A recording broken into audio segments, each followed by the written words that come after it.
there's something that you don't see very often.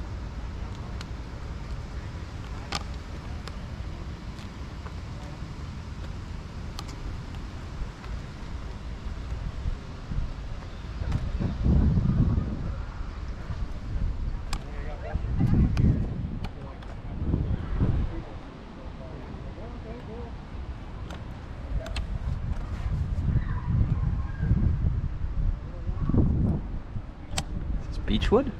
I think it's beechwood.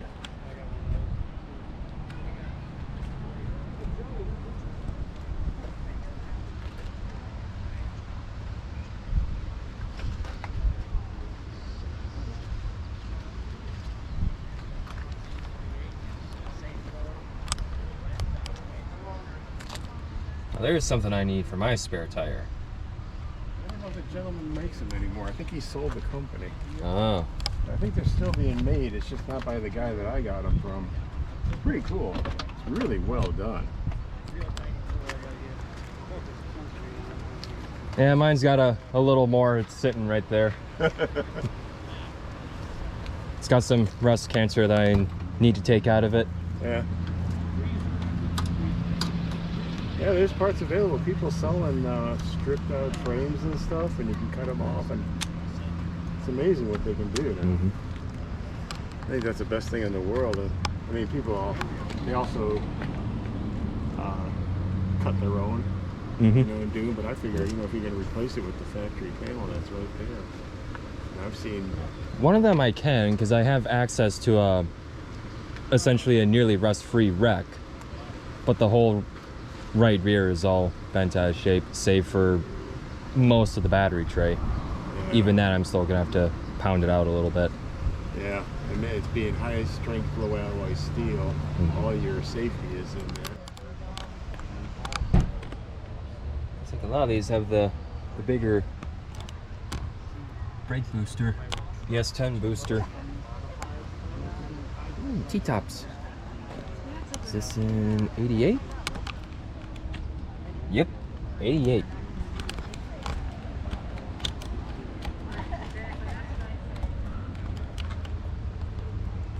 Perhaps we can get a look at that tri-link suspension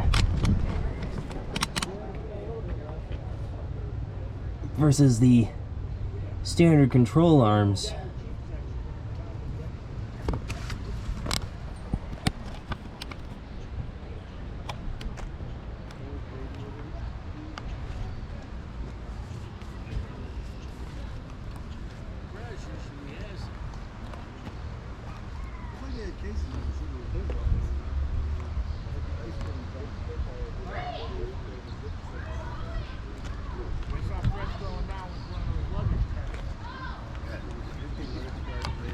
Very nice car. So you too many convertibles and look good. Yeah, I think this is the first time I've seen one in person. Yeah. There were a couple different companies that made them and bought them.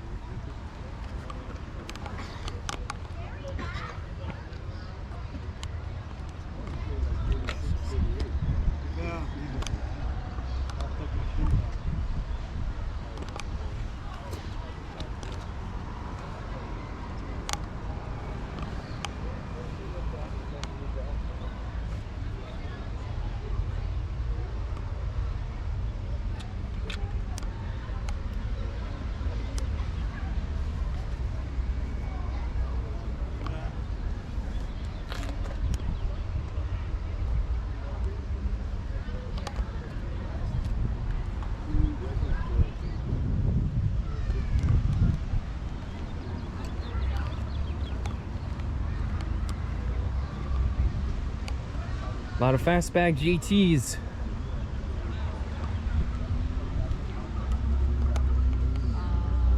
Very common body style for them. Not so common is the T-tops, only found on the 88s as a factory option.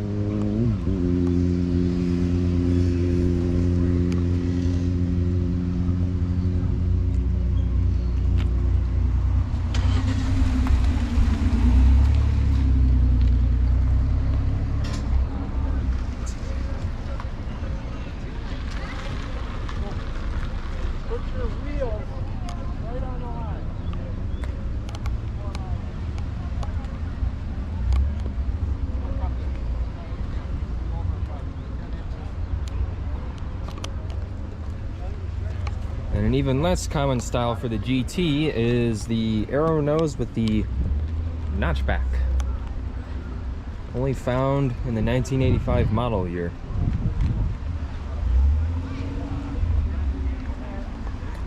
And this one is actually my grandfather's. And it's actually been featured on, it's been featured on the channel once before, back when I first started Project Fiero. Unfortunately, the little nose emblem has fallen off.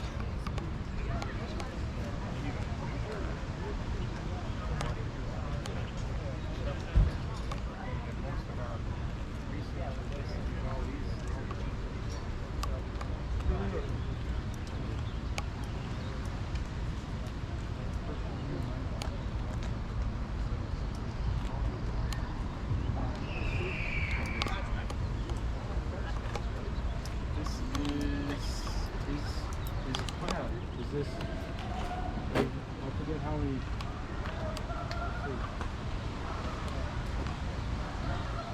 Class D. I forget D is About what is Class D? Class D is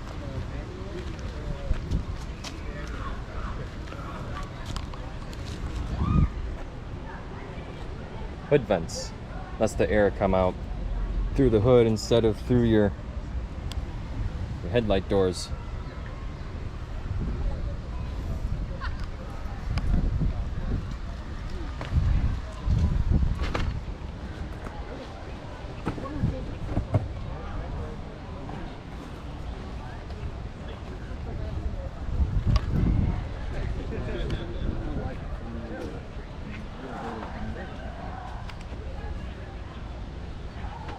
But they're kind of, you think it's impractical to haul stuff in Fiero.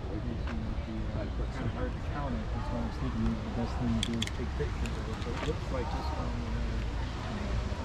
Here we go. One of the more sought after body styles, the Formula nose. Bears somewhat of a resemblance to a Corvette nose, but curvier.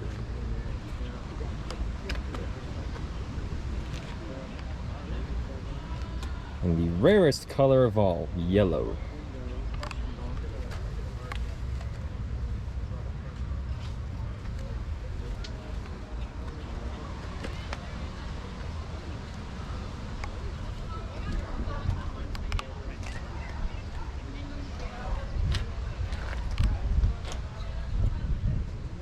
All the way from Indiana.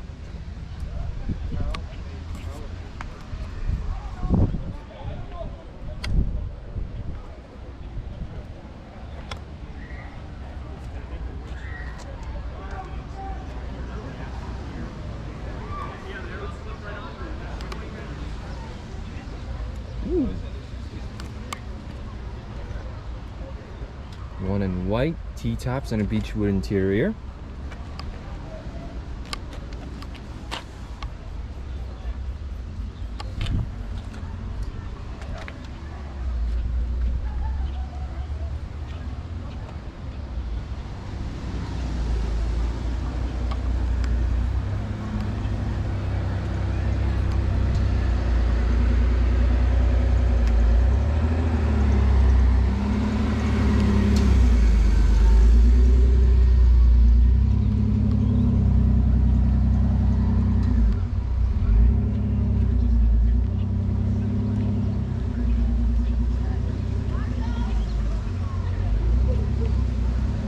Another one that looks just like mine, only cleaner. Much, much cleaner.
Done in black. Very nice.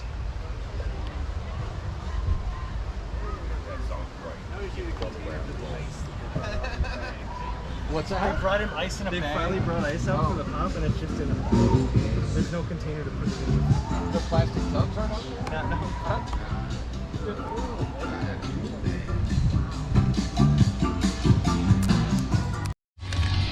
So here's the one Fiero I was hoping to see here. And here's the legend behind it. Mr. Garageless. How's it going? Very nice to meet you. It's another day in paradise. So what was it about the Fieros that drew you to them? Well, when I was 17, got back from basic, and I was like, I need a cool car for my senior year of high school. Searching Craigslist, and that was my first time I ever seen a Fiero. I've always loved Ferraris, so, you know, visually they're pretty similar, so that's kind of where it all kind of went downhill from there. And then, so this is actually my third Fiero, so, and this was actually never even the vision to begin with. When I first got it, I just did like some audio and stuff like that, cleaned the car up, and the stock motor blew up. And then when I went to change out the motor to a 3400, that's when I found some pretty bad rust. So, and because of that, this is what we ended up with. So would you say it was probably as bad as mine, where the fender liner's starting to show? I mean, it was pretty bad. So if you look on my frame rails, you can see about halfway I had welded. So the whole lower part, there's probably maybe like 2 inches of metal holding it. So the weld is right here. I It's see. pretty well grinded down now at this point. The other side, same thing, about the same amount. My upper frame rails were pretty bad. I mean, obviously I cut out the back part, but Yep. I still had to do some repairs on the forward parts of them. But that was pretty much the big turning point on kind of turning it more into a race car than trying to preserve it.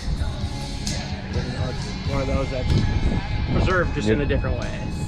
So what kind of engine do you have in there?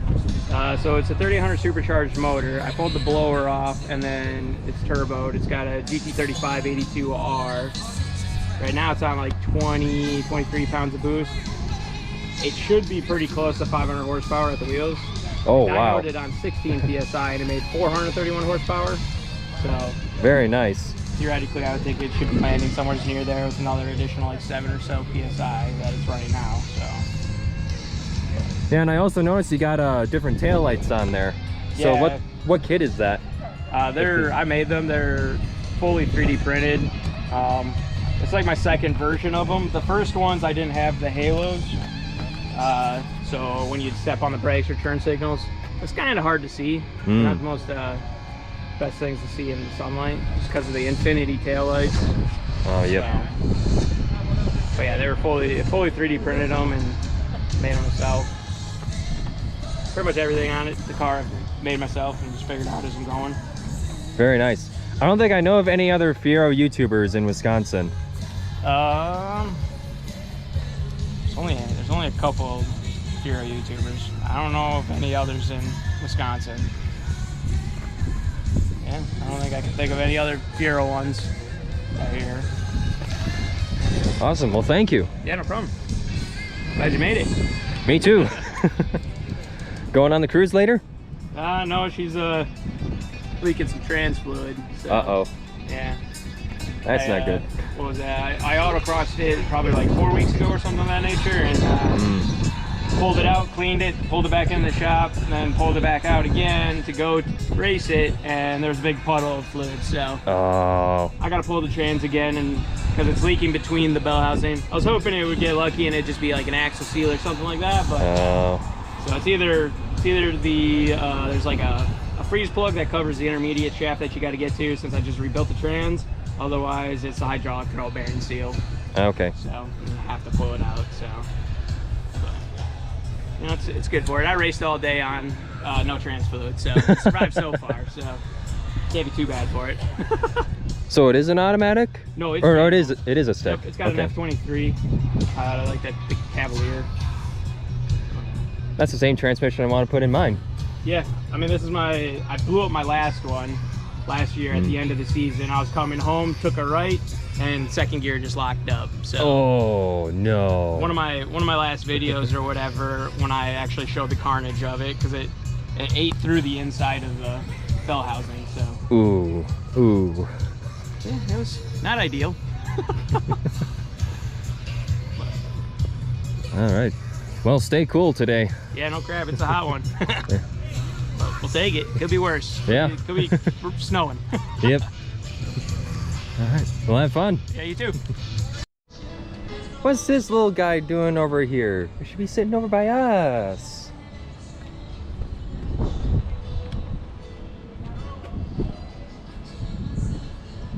He should be sitting over by us.